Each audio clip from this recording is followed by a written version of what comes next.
Assalamualaikum warahmatullahi wabarakatuh. Berjumpa lagi di channel kita, Edi Prayitno, Graha Mu'alaf, dan Menachem Ali Official. Seperti biasa, setiap malam Jumat kita selalu mengadakan kajian dan selalu bersama saya saat ini Ustadz Menachem Ali. Assalamualaikum Ustadz. Waalaikumsalam warahmatullahi wabarakatuh. Malam hari ini apa yang mau kita bahas lagi? Apa mau bahas nasab lagi ini? Kalau membahas nasab, sepertinya ini materi yang betul-betul luar biasa Gitu ya. dibincangkan di medsos ya. Iya. Tapi yang akan kita bahas ini nasab yang spesial. Gitu ya.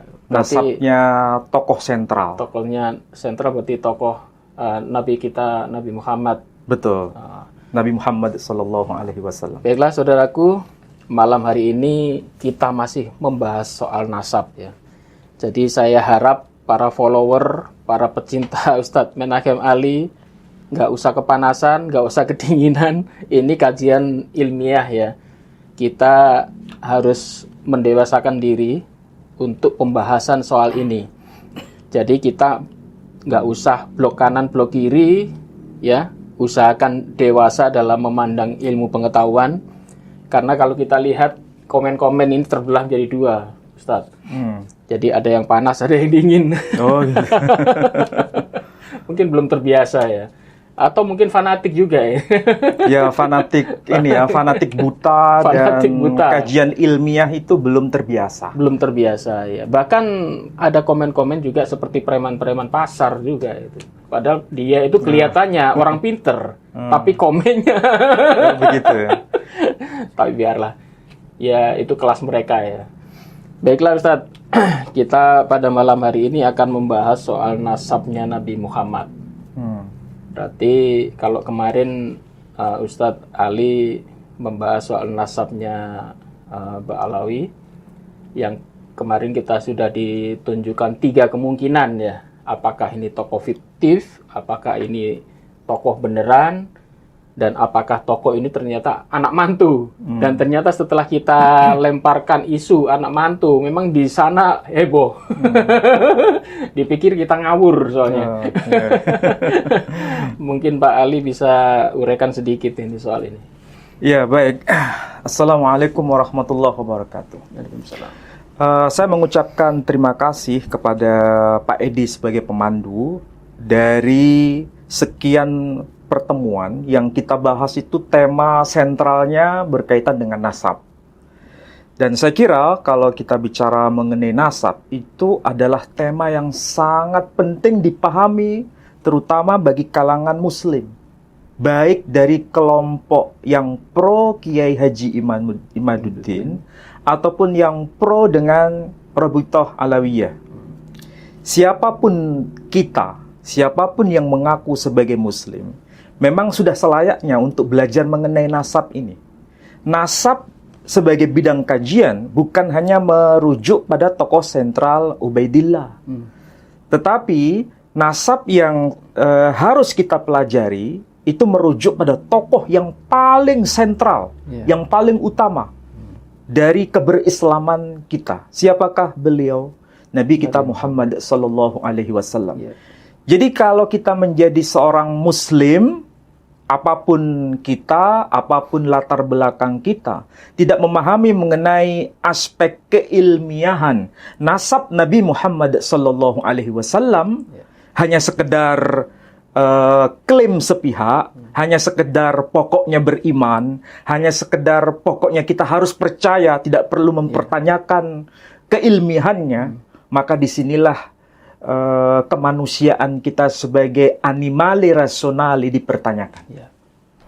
Ya Pak Ali, saya teringat ini karena yang kita hadapi ini bukan hanya orang muslim ya.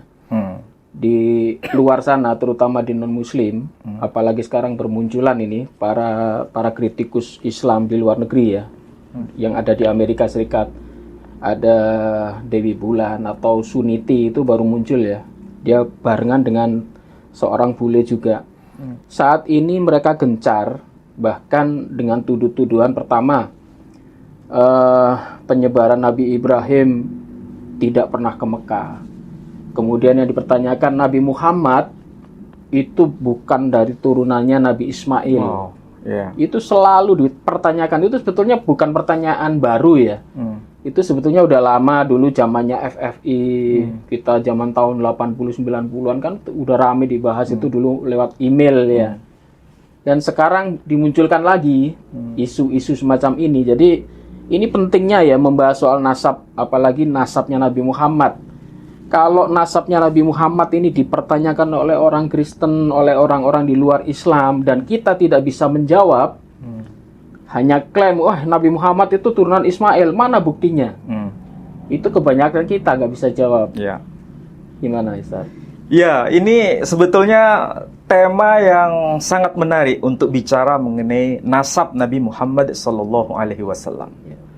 Karena kalau ini disandingkan ya dengan pembahasan kita yang kemarin, ada yang mempertanyakan apakah nasab Ubaidillah itu nyambung sampai kepada Nabi Muhammad SAW atau justru Ubaidillah ini tokoh fiktif. Hal yang sama juga menjadi pertanyaan di lingkungan non-Muslim.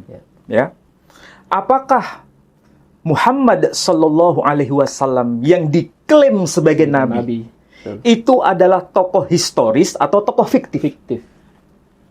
Atau nyambung tidak dengan Nabi Ismail? Ya, apakah kalau seandainya dia tokoh historis bukan tokoh fiktif, apakah nasabnya itu nyambung sampai kepada Ismail ataukah tidak? Ya.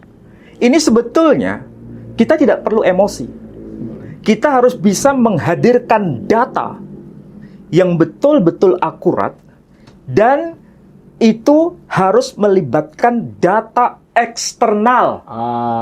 Baik. Dan selain data eksternal, harus juga menghadirkan data yang sezaman dengan tokoh yang dimaksud. Dan kita akan bedah itu pada malam ini dengan dokumen-dokumen pembanding yang tentu saja melintas batas agama, melintas batas bahasa, melintas batas kultur. Oh, ada itu ya. Dan ini akan saya hadirkan dokumen-dokumen itu. Kemarin ada pertanyaan menarik nih Ustaz Ali. Waktu Pak Ali membahas masalah nasabnya Ubaidillah, itu ada yang mempertanyakan ngapain itu? Gak ada hubungannya dengan Kristen, gak ada hubungannya dengan Yahudi. Kok Pak Ali menghubung-hubungkan ke Kristen? Padahal Nabi Muhammad lintas batas ini. Pak Ali bilang ada Yahudi, ada Kristen, ada tulisan-tulisan dari non-Muslim ya. Mungkin gimana itu? Nah, itulah perlunya kecerdasan membaca literatur melintas batas dokumen eksternal. Jadi bukan klaim sepihak dari kelompoknya sendiri. Kalau Pak Edi ditanya, mengapa Pak Edi bisa percaya kepada Muhammad Sallallahu Alaihi Wasallam sebagai nabi? Apakah betul dia nasabnya nyambung kepada Ismail? Apakah betul dia sebagai tokoh historis? Dokumennya apa yang bisa memvalidasi itu? Kalau seandainya pertanyaan itu diajukan kepada Pak Edi, apakah Pak Edi hanya berdasar pada iman saja? Dokumen Islam menyebutkan bla bla bla. Kalau tidak percaya ini dosa. Kalau tidak percaya ini kamu masuk neraka. Apakah sekedar itu? Tidak. Kita beriman tidak butuh semacam bukan iman buta ya. Pengakuan sekedar pengakuan yang buta, tapi bagaimana kita mempertanggungjawabkan iman kita itu berdasarkan dokumen-dokumen yang valid. Dan tentu saja ini yang akan kita bahas sekarang. Oke. Nah, tadi Pak Edi sudah memberikan pengantar kepada saya. Apakah benar bahwa Nabi Muhammad Sallallahu Alaihi Wasallam itu bisa divalidasi sebagai tokoh historis berdasarkan dokumen eksternal? Bukan data dari Islam ya? Data Islam otomatis kita sajikan. Tetapi itu bukan sebagai pembenaran. Tetapi bagaimana itu bisa diakui kevaliditasannya berdasarkan dokumen pembanding di luar dokumen Islam. Apakah ada? Kemudian, apakah memang ini nasabnya nyambung kepada Ismail? Dan ada pengakuan dari dokumen eksternal itu. Dan sezaman. Oh, sezaman Nabi Muhammad. Malam ini Pak Edi, kita akan coba melihat data data yang ditulis oleh dokumen eksternal itu sangat luar biasa penting. Karena apa? Karena saya sekarang ini bicara dalam konteks kajian filologis. Kajian ilmu filologi. Orangnya disebut filologis. Saya kira orang yang berkecimpung dalam kajian filologi pasti memahami bahasa saya. Ya. Ini dokumen yang saya hadirkan, ini sudah diterbitkan oleh lembaga resmi dan prestisius. Lembaga apa itu? Lembaganya ini kampus yang sangat terkenal di dunia ini. Harvard University Press. Harvard, Pak Edi. Harvard. Kampus Harvard. Dan ini diterbitkan tahun 2020. Sebetulnya ini dokumen kuno, tapi dicetak ulang, dicetak ulang sampai zaman 2020. kita ya. Tahun terbitnya tahun 2020. Itu cetakan awal tahun berapa itu? Di sini tidak ada penjelasan, tapi yang jelas kita akan Pengarangnya tahu ini tokohnya bernama Sophronios of Jerusalem. Jadi Sophronius, namanya Sophronius. Sophronius of Jerusalem. Sophronius yang tinggal di kota Yerusalem ya. Beliau ini seorang rahib. Kalau disebut rahib berarti tokoh besar di kalangan Kristiani. Ya. Beliau lahir tahun berapa? Meninggal tahun berapa? Nah, kalau kita lihat dari data yang sifatnya data akademik, beliau itu lahir tahun 560 Masehi. Meninggal atau wafat tahun 638 Masehi. Perhatikan ini angka penting Pak Edi. Tahun 560 Masehi kalau dia dilahirkan, Nabi Muhammad SAW sudah lahir belum? Itu belum itu. Belum. Nabi Muhammad itu lahir tahun 571 Masehi. Berarti sebelum Nabi Muhammad SAW dilahirkan, Sophronius sudah lahir lebih dulu. Sophronius meninggal tahun 638 Masehi. Ya, 638 Masehi. Nabi Muhammad SAW itu meninggal tahun 632 Masehi. Selisih sedikit ya. Ya. Berarti ketika Nabi Muhammad SAW meninggal, Sophronius sebagai rahib Kristen yang tinggal di Yerusalem masih hidup. Dan menulis buku ini. Dan ini berarti dokumen yang sezaman dengan sang tokoh yang bernama Muhammad Sallallahu Alaihi Wasallam ataukah tidak? Sezaman. Ini catatan bagi siapapun yang berdebat mengenai tokoh Ubaidillah. Apakah dia tokoh fiktif atau tokoh historis? Harus menggunakan kacamata yang sama. Ketika bicara mengenai nasab Nabi Muhammad Sallallahu Alaihi Wasallam, adakah dokumen eksternal di luar dokumen Islam yang sezaman dengan sang tokoh yang bernama Muhammad Sallallahu Alaihi Wasallam? Ini saya hadirkan dokumennya. Tulisan dari Sophronius, rahib Sophronius. Sekali lagi, lahir tahun 560 Masehi, meninggal tahun 638 Masehi. Ini sezaman dengan hidupnya Nabi Muhammad Sallallahu Alaihi Wasallam. Oke? Ya. Sekarang, apa yang beliau komentari berkaitan dengan Nabi Muhammad Sallallahu Alaihi Wasallam, baik secara langsung atau secara tidak langsung. Nah, saya ringkas saja di sini ya Pak Edi. Itu pakai bahasa apa ini Pak Edi? Beliau menggunakan bahasa Yunani, bukan bahasa Arab. Oke? Berarti jelas ini adalah dokumen eksternal, bukan bahasa Arab, tapi bahasa Yunani. Greek language, bahasa Yunani, dan sudah diterjemahkan ke dalam bahasa Inggrisnya. Ini awalnya homili, tapi dicatat, ya. Dan ini sezaman dengan kehidupan beliau. Ringkasnya di sini dia berkata, atas kehendak Bapa, saya terjemahkan saja ya supaya para netizen bisa memahami teksnya.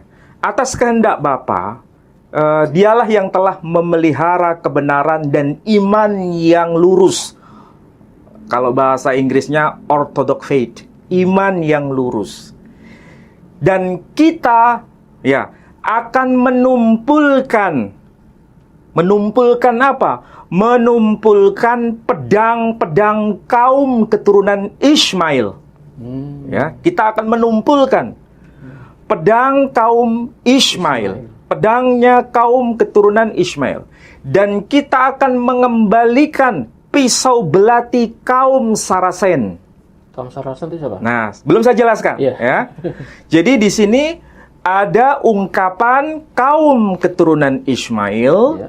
ada ungkapan kaum Sarasen, dan kita akan menghancurkan mata mata anak panah kaum Hagaren. Oh, ada Sanasen, ada Hageren. Jadi ada 3 kata kunci ya.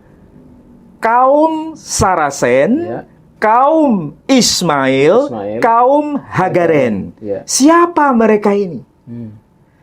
Apakah mereka ini ada kaitan dengan tokoh yang bernama Muhammad sallallahu alaihi wasallam? Ya. Atau tidak ada hubungan sama sekali? Kalau kita mau belajar secara ilmiah, Pak Edi, kita harus hati-hati menggunakan data. Karena ada kemungkinan penafsiran yang menyimpang, yang sebenarnya tidak tepat. Ungkapan kaum Sarasen di sini dalam bahasa Yunani disebutkan Sarakeniken, ya, Sarakeniken. Sarakeniken itu dari dua kata. Sara Ya. berarti Bunda Sara. Oh. Kenos. Ini berarti nasabnya disandarkan kepada Sarah. Ya.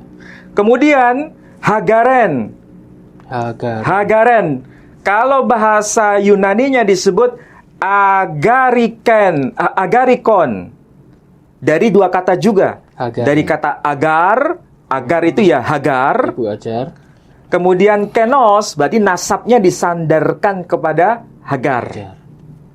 Kemudian Ismail, kaum Ismail ya. Kalau di bahasa Inggris Ismailite, kaum Ismail, kaum keturunan Ismail. Dalam bahasa Yunani di sini menggunakan istilah Ismaelitiken. Ismaelitiken sama dari kata Ismail ya, plus kenos. Jadi Ismail plus kenos. Ismaelitiken. Sarakeniken. Sara plus kenos. Agariken atau agarikon. Itu agar plus kenos. Artinya nasabnya nyambung kepada Ismail, nasabnya nyambung kepada Sara, nasabnya nyambung kepada Hagar. Siapakah mereka ini? Mereka itu yang dimaksud adalah satu kumpulan suku bangsa. Yang sebenarnya itu adalah keturunan Ismail, tetapi juga disebut sebagai keturunan Hagar secara biologis. Dan sekaligus sebagai keturunan Sarah secara yuridis. Ibu tiri ya. Ibu tiri. Karena tradisi Kristen, ini lagi-lagi tradisi Kristen. Kalau ada yang alergi dengan bagaimana menganggap atau menghubung-hubungkan pembahasan Ubaidillah dengan tradisi Kristen. Ini bicara nasab Nabi Muhammad sallallahu alaihi wasallam ada kaitan dengan tradisi Kristen. Bahkan buku orang Kristen. Bahkan buku orang Kristen sendiri. Iya, betul. Jadi, kalau kita mau jujur dengan fakta dan data, dokumen, kitab, sekali lagi, harus dengan bukti, dengan kitab, dengan dokumen. Betul. Ini saya hadirkan datanya. Dan ini ditulis dalam bahasa Yunani. Dan jelas disapa dengan sebutan Ismaelitiken. Nasabnya nyambung kepada Ismail, kaum keturunan Ismail. Sekaligus kaum keturunan Hagar. Sekaligus kaum keturunan Sarah. Secara yuridis. Karena di dalam Alkitab sendiri, Nabi Ismail selain putra biologis dari Sayyidah Hajar, sekaligus dia putra adopsi dari Sarah. Dan itu tradisi bangsa Akadia, bangsa Timur Tengah sebelum munculnya era Nabi kita Muhammad sallallahu alaihi wasallam. Tertulis di dalam Alkitab itu apa? Kalau Sarah tidak punya keturunan secara biologis, dia bisa meminta dari yang lain, hamba. nanti anaknya itu menjadi anak beliau. Oh. Makanya dalam Alkitab kan disebut, oleh karena dia, aku akan punya keturunan. Itu ucapan Sarah kepada Abraham. Iya, betul. Saudara kita kaum Nasrani juga paham itu. Saya teringat dengan cerita Onan itu ya. Dia kan disuruh menikahi istri dari kakaknya supaya nanti mewarisi anaknya, mewarisi darah kakaknya. Tapi karena Onan ini tidak mau hamil, akhirnya mengeluarkan di luar itu.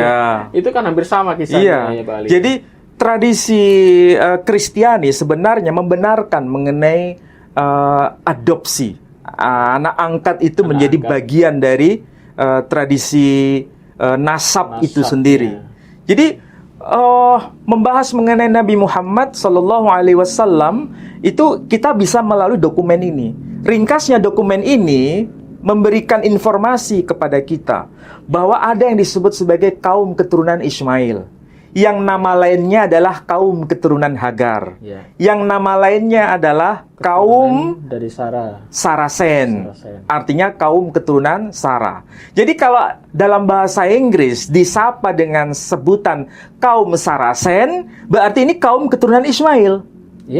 Kalau disebut sebagai kaum Hagaren, ini berarti juga kaum keturunan Ismail. Tiga istilah ini merujuk pada kaum yang sama, yakni kaum keturunan Ismail. Oke? Ini dokumen yang sezaman dengan Nabi Muhammad Sallallahu Alaihi Wasallam.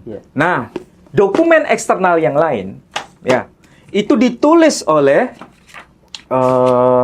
seorang tokoh gereja juga, rahib terkenal di kalangan tradisi Kristen Ortodok, tradisi Kristen Protestan, dan tradisi Kristen Katolik.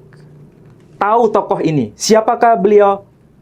Theophanes, Santo Theophanes. Sering terkenal nama ini. Ya, Santo Theophanes itu beliau lahir tahun 758 atau 760 Masehi.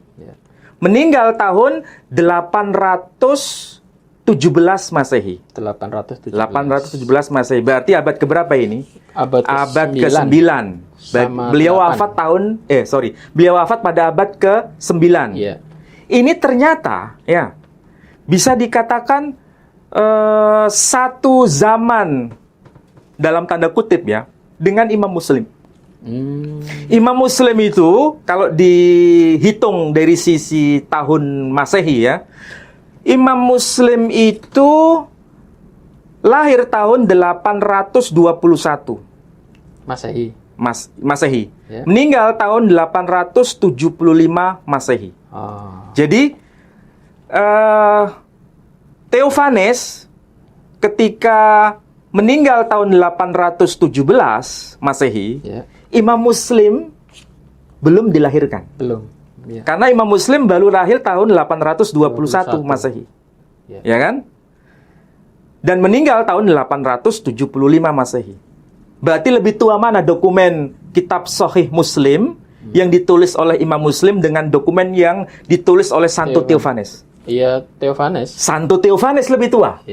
Tetapi jaraknya tidak terlalu jauh, tidak terlalu jauh.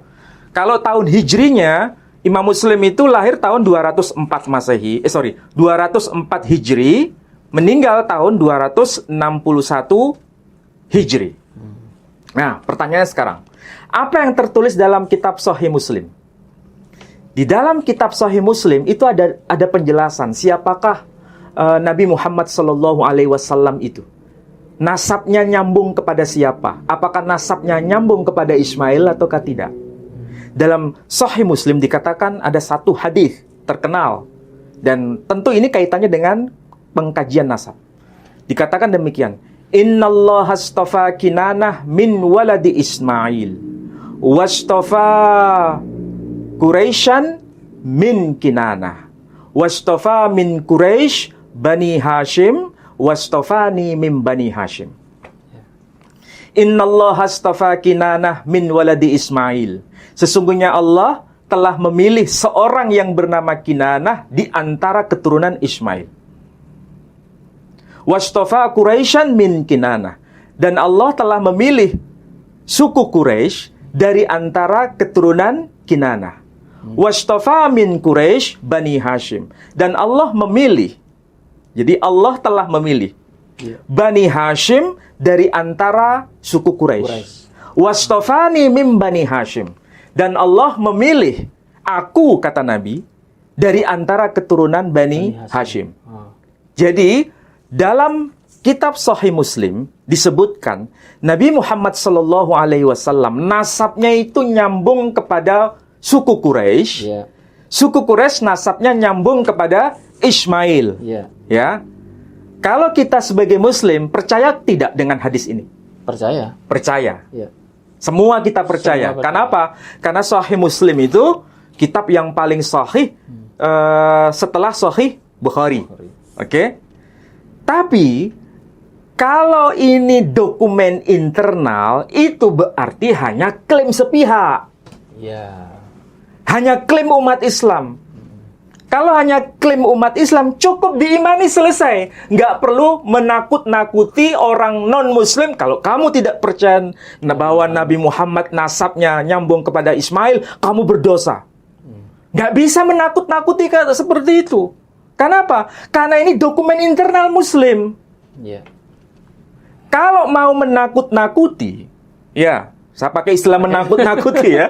Kalau menakut-nakuti, harus bisa menghadirkan dokumen eksternal. Pembanding. Ada pembandingnya.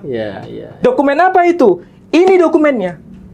Ini yang ditulis orang Kristen ini. Dokumen yang ditulis oleh orang Kristen. Bahwa nasab Nabi Muhammad SAW itu juga nyambung kepada Ismail melalui Quraisy.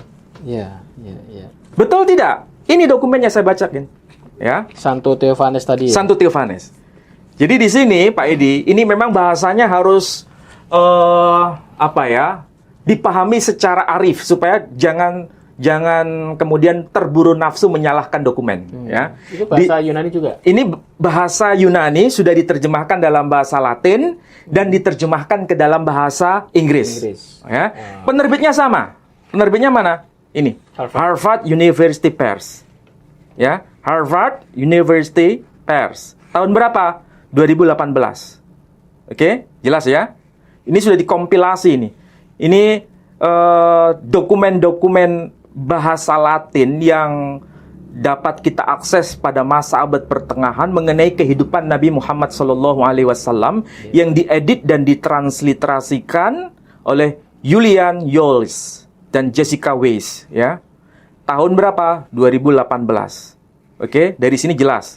Apa yang tertulis di sini? Saya bacakan yang versi bahasa Inggris, saya terjemahkan ke dalam bahasa kita ya, supaya paham. Di sini disebutkan, ini Santo Theophanes sendiri menulis. Pada tahun ini telah meninggal seorang yang bernama Muhammad. Seorang pemimpin, nabi palsu dari kalangan kaum Saracen. Disebutkan ya. Saracen ya. Saya ulangi lagi. Pada tahun ini telah wafat, telah meninggal seorang yang bernama Muhammad, seorang pemimpin, nabi palsu dari kalangan kaum Saracen. Ya, yang juga dikenal sebagai orang-orang Arab. Jadi kalau begitu, ya, ada seorang yang bernama Muhammad dalam tulisan ini ya, Santo Theophanes menyebutnya sebagai pemimpin dan sekaligus menyebutnya sebagai nabi palsu. Ya, karena ini Santo Theophanes ini lahirnya setelah Nabi Muhammad meninggal ini ya. Ya, betul. Jadi, kalau dia menyebut nabi palsu, itu wajar. Kenapa? Karena ini bukan bagian dari imannya seorang rahib yang bernama Santo Theophanes. Kalau dia menganggap seorang nabi yang benar, berarti dia jadi Muslim. Muslim dia. Ya kan? Tapi karena dia bukan Muslim, seorang Kristen, wajar dia anggap sebagai nabi palsu. Agama baru soalnya. Karena dianggap sebagai agama baru yang dianggap menyimpang. Kalaupun disebut sebagai nabi palsu, tidak ada masalah. Tapi dia mengakui bahwa ini tokoh historis. Ada keberadaan. Bukan tokoh fiktif. Bahkan menyebut nama langsung ya. Menyebut nama langsung. Namanya disebut Muhammad. Bukan tokoh fiktif. Meskipun agamanya tidak diakui. Ajarannya tidak diakui. Makanya di sini menggunakan istilah apa? Disebutkan nama Muhammad. Muhammad. Dari dalam bahasa Latin disebut Muhammad. Kalau bahasa Inggrisnya Muhammad, kalau sudah diinggriskan. Nama aslinya dalam bahasa Latin disebutkan Muhammad. Saracenorum qui et Arabum princeps et pseudopropeta. Artinya apa? Seorang yang bernama Muhammad, Saracenorum, keturunan kaum Saracen.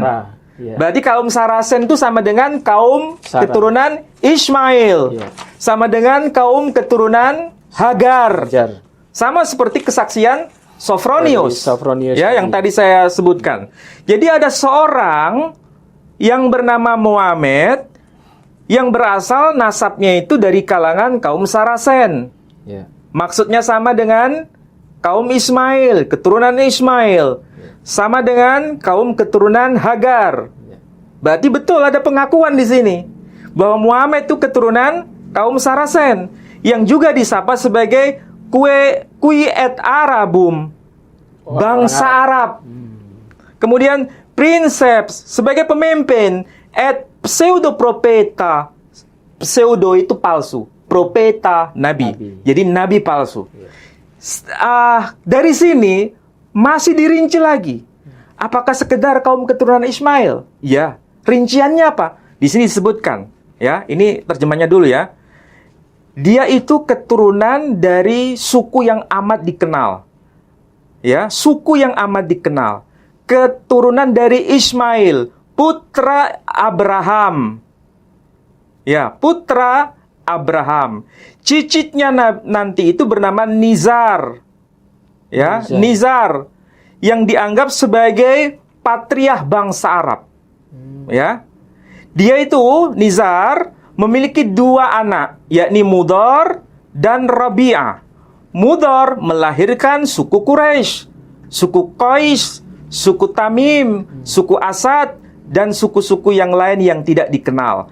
Jadi di sini ada pengakuan bahwa Nabi Muhammad SAW itu keturunan Ibrahim, keturunan Ismail, keturunan Nizar, keturunan Mudhar, keturunan Quraisy. Lengkap di sini. Di sini bahasa Latin jelas dikatakan apa? Ismaelis fidelicet fili Abrahai, keturunan Ismail, anak dari Abraham. Nizarus enim, keturunan dari Nizar. Ismaelis pronepos. Jadi dia itu sebagai patriarh kaum keturunan Ismail. Kemudian di sini disebutkan higignit filios duos. Nizar ini memiliki dua anak, duos. Filios duos, dua anak. Siapakah itu? Mudarum, Sliset, Rabiam. Yang pertama Mudarum, yang kedua disebut Rabia. Mudarus gignit Kurasum. Mudar memperanakkan Quraisy, Quraisy et Kaison et Teomimen et Asadum et alias Ignotos. Jadi Mudars itu melahirkan suku Quraisy, suku Qais, suku Tamim, suku Asad, dan suku-suku lain yang tidak dikenal. Et alias Ignotos. Dalam bahasa Latin disebutkan begitu. Jadi di sini dokumennya jelas bahwa nasab Nabi Muhammad SAW itu keturunan Quraisy, ya, Quraisy keturunan Nizar, ya, keturunan Mudhar bin Nizar, keturunan Ismail, keturunan Ibrahim. Ini dokumen eksternal, Pak Edi, yang memperkuat apa yang dikatakan oleh Imam Muslim. Jadi dokumen internal ada, dokumen eksternal ada. Begitulah seharusnya cara membuktikan nasab yang benar. Bahkan sezaman itu. Sezaman. Jadi kalau hanya dokumen Imam Muslim, ya cukup diimani. Tapi kalau nggak bisa menghadirkan dokumen seperti ini, untuk apa kita memaksa orang percaya? Iya. Betul. Ini saya terlalu semangat ya. Nah, sekarang coba perhatikan. Nasab Nabi Muhammad SAW, ya. Dokumen yang paling tua dari versi internal Muslim itu Sirah Nabawiyah li Ibni Ishaq. Dia tahun tahun wafatnya itu 151 Hijri, Pak Edi. 151 Hijri. Kalau Imam Muslim tadi tahun berapa ya? Imam Muslim tadi 821 Masehi. Hijriah 204. Berarti abad ketiga. Abad ketiga sampai keempat.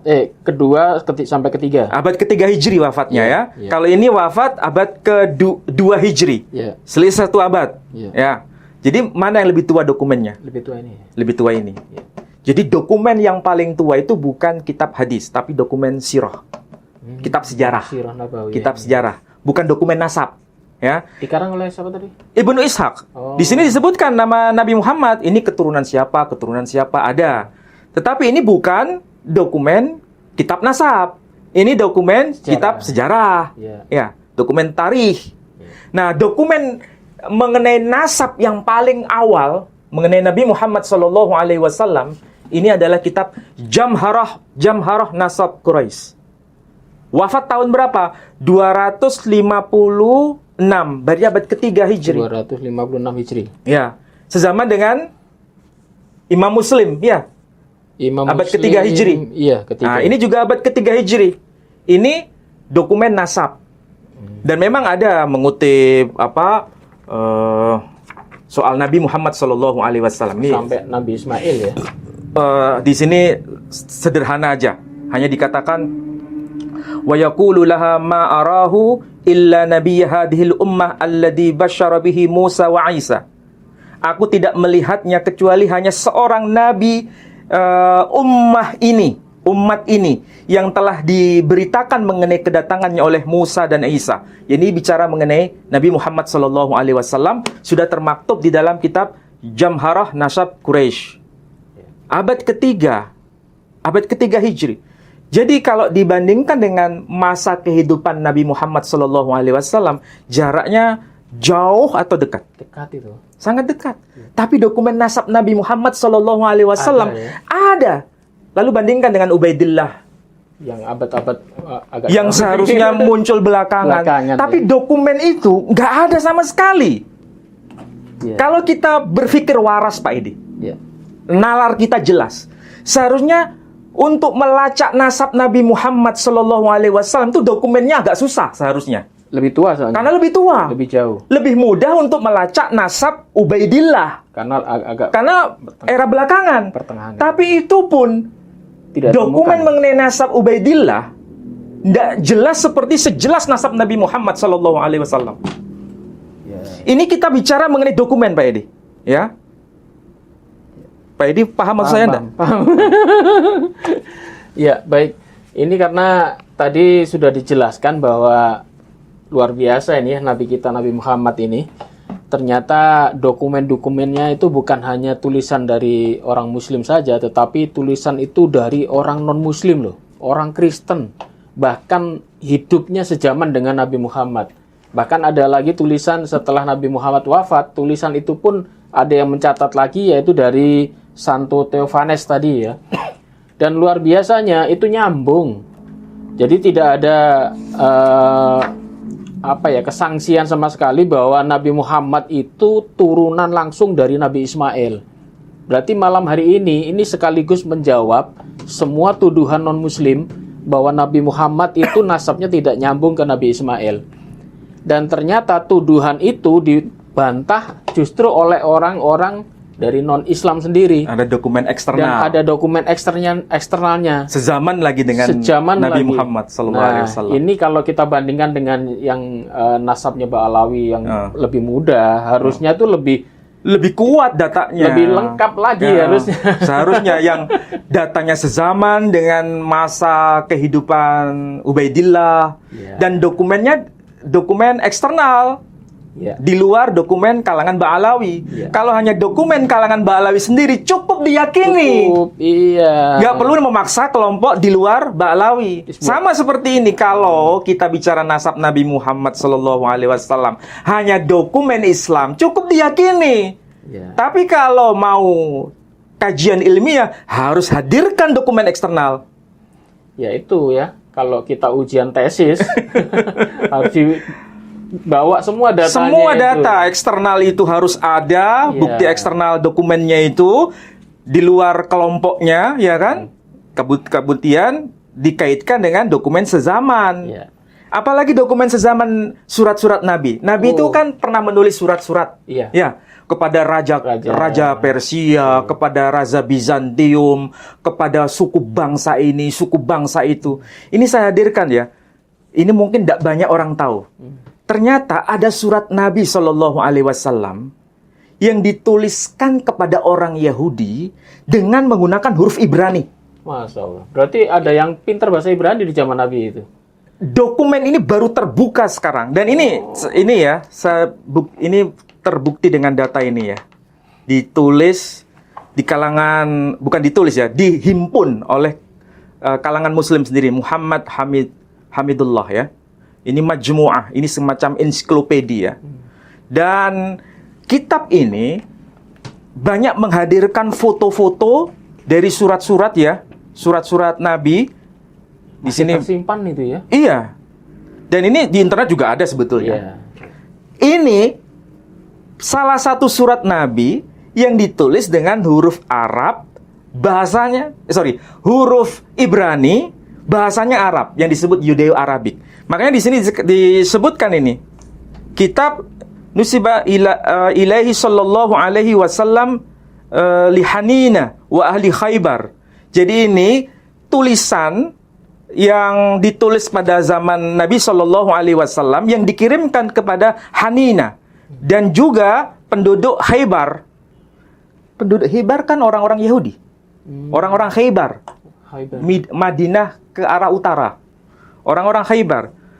Ketua kaum Yahudinya disebutkan namanya Hanina. Ditulis dengan apa ini? Bil lughatil arabiyyah walakin bi khat Ibrani. Jadi ini ditulis dalam bahasa Arab, tapi khatnya Ibrani. Ini dokumen yang sampai sekarang masih tersimpan. Di mana ini?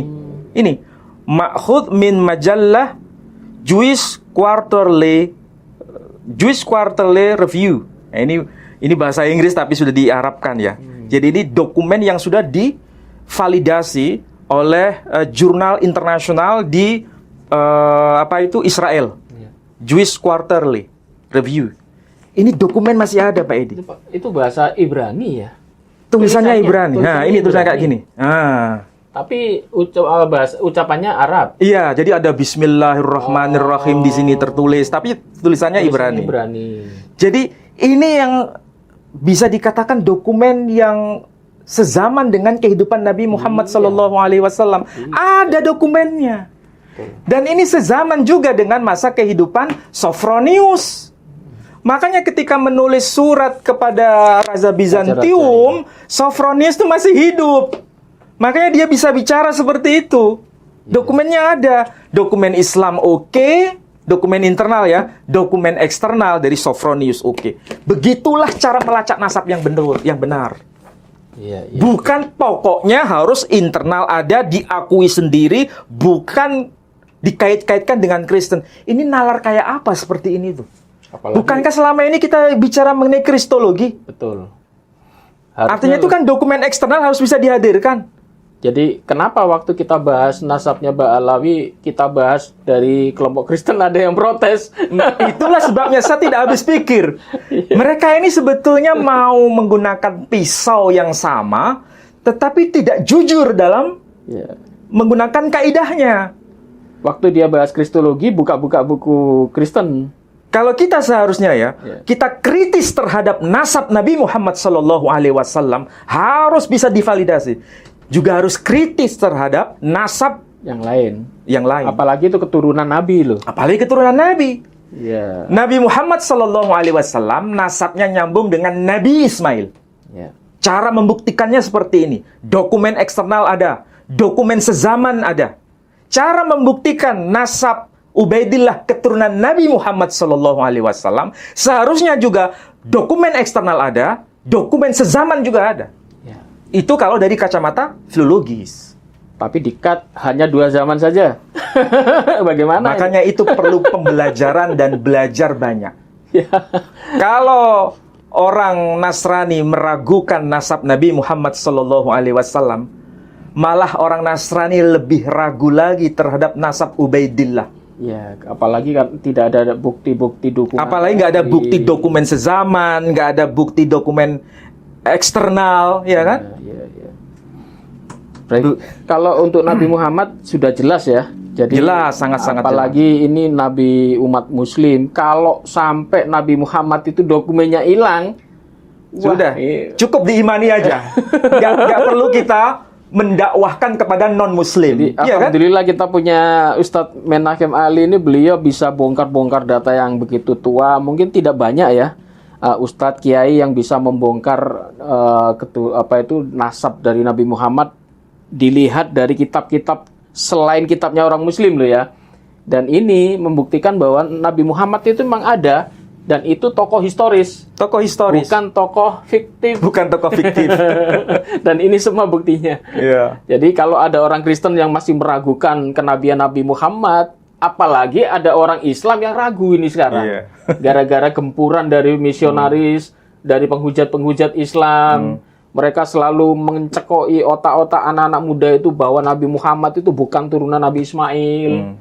Bahkan sekarang ada film yang baru ini, bahkan yang dikurbankan itu bukan Ismail, itu Iska, apa itu judulnya lupa saya itu. Yaitu karena tidak membaca dokumen eksternal ini, Pak. Iya. Nggak banyak dokumen.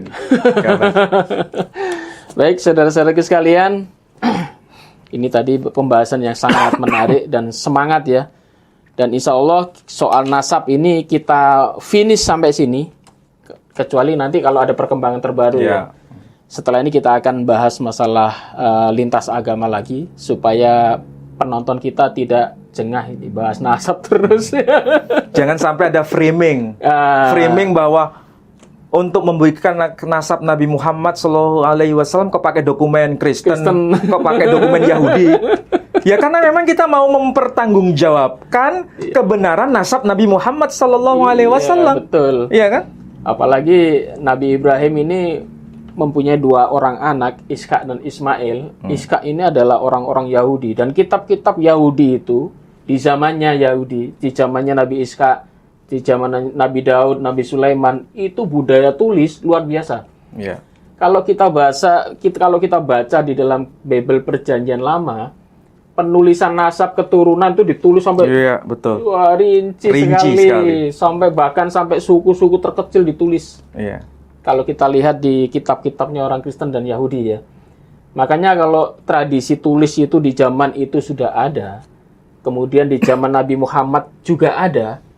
Kemudian tiba-tiba di zaman belakangan Habib Ubaidillah nggak ada. Hilang kan, itu dipertanyakan itu, padahal budaya tulis menulis itu sudah ada di zaman Nabi Musa, sudah ada budaya nulis itu. Kalau budaya menulisnya sudah ada, mungkin tokohnya dianggap tidak ada, jadi nggak ditulis, bisa saja begitu. Iya.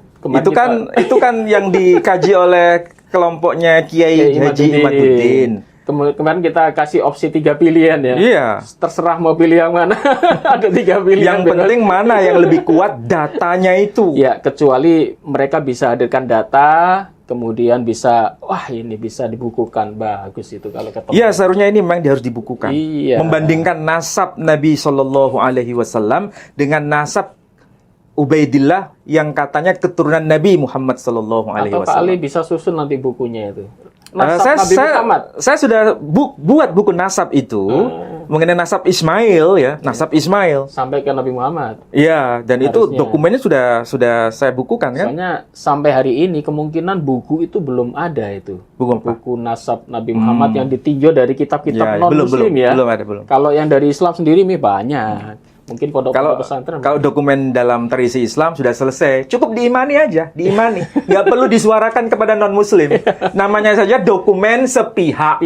Tapi kalau berhadapan dengan debater, apalagi yang dihadapi itu orang-orang pinter, non Muslim lagi, harus dokumen eksternal. Kalau kita hanya bawa kitab dari Al-Quran dari bahasa-bahasa Arab ya ditolak mentah-mentah lah. Jadi kalau bicara mengenai nasabnya Ubaidillah di kalangan kaum Ba'alawi, ya cukup di kalangan kaum Ba'alawi aja, cukup diimani. Tapi kalau mau membicarakan keluar komunitas kaum Ba'alawi, harus hadirkan dokumen eksternal, dokumen sezaman. Betul. Begitu caranya.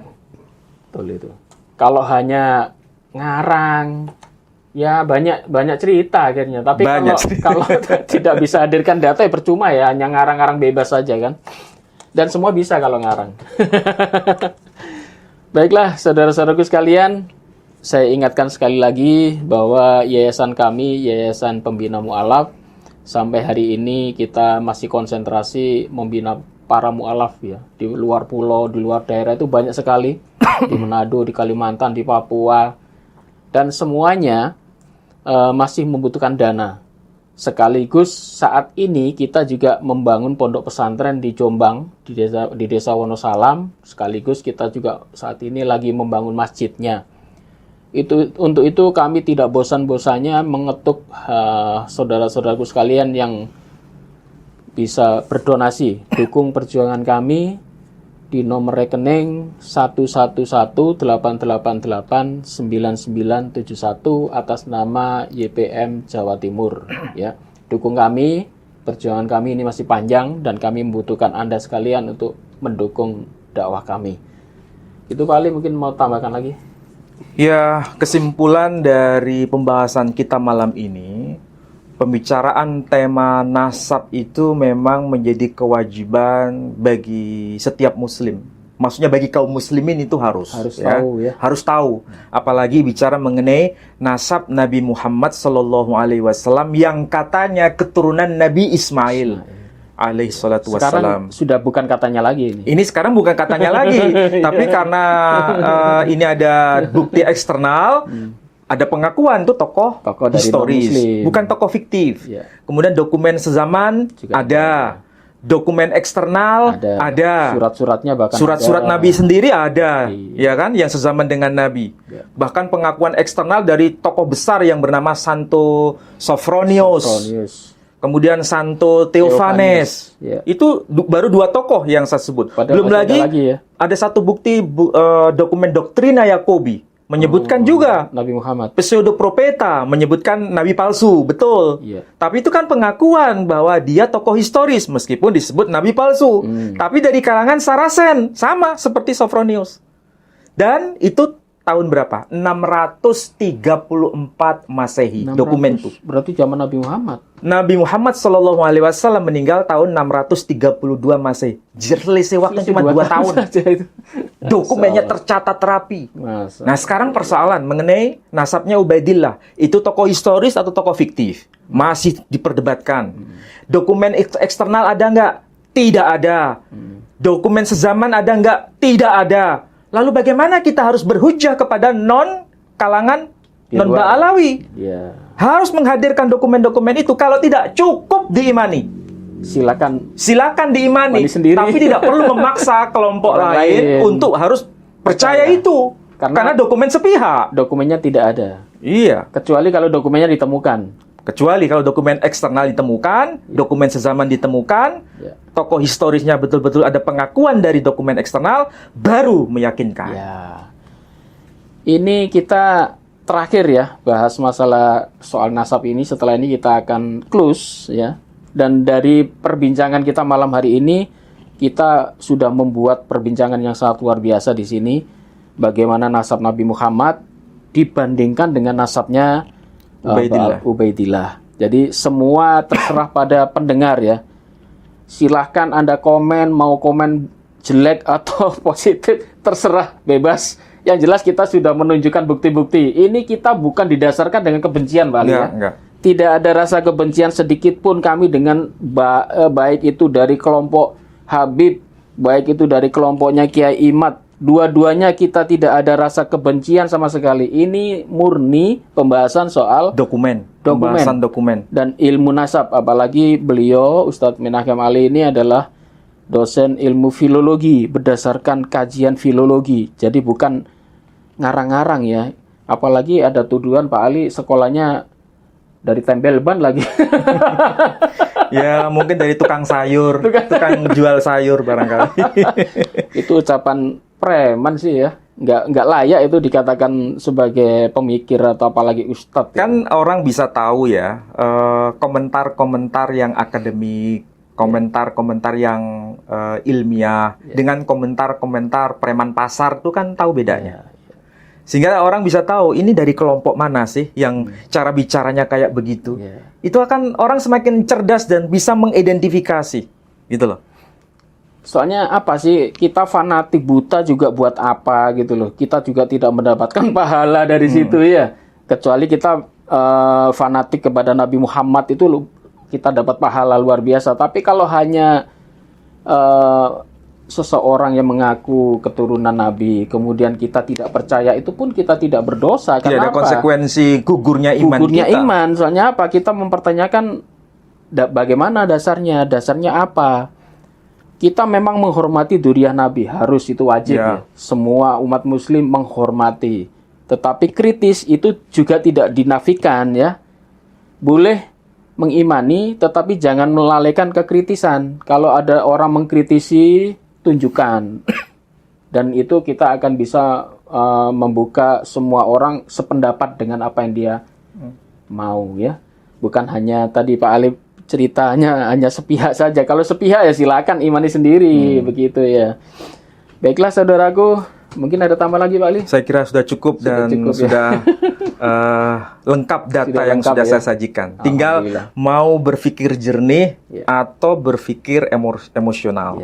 Silakan, itu pilihan masing-masing. Yang penting jangan memaksa orang lain untuk percaya sebelum menghadirkan bukti. Menghadirkan kitab, menghadirkan data, menghadirkan dokumen yang sezaman dan yang eksternal. Ya, itu ya persyaratannya. Jadi mungkin pembahasan soal ini sekali lagi saya katakan ini kita close ya. Setelah ini kita akan membahas soal lintas agama lagi. Kita akan buka-buka kitab-kitab lama untuk memperdalam akidah kita, memperdalam akidah dan juga membentengi akidah umat Islam. Demikian pertemuan pada malam hari ini, semoga ada manfaatnya dan sekali lagi saya mohon maaf jika ada salah kata. Wabillahi taufik wal hidayah. Wassalamualaikum warahmatullahi wabarakatuh. Waalaikumsalam warahmatullahi wabarakatuh.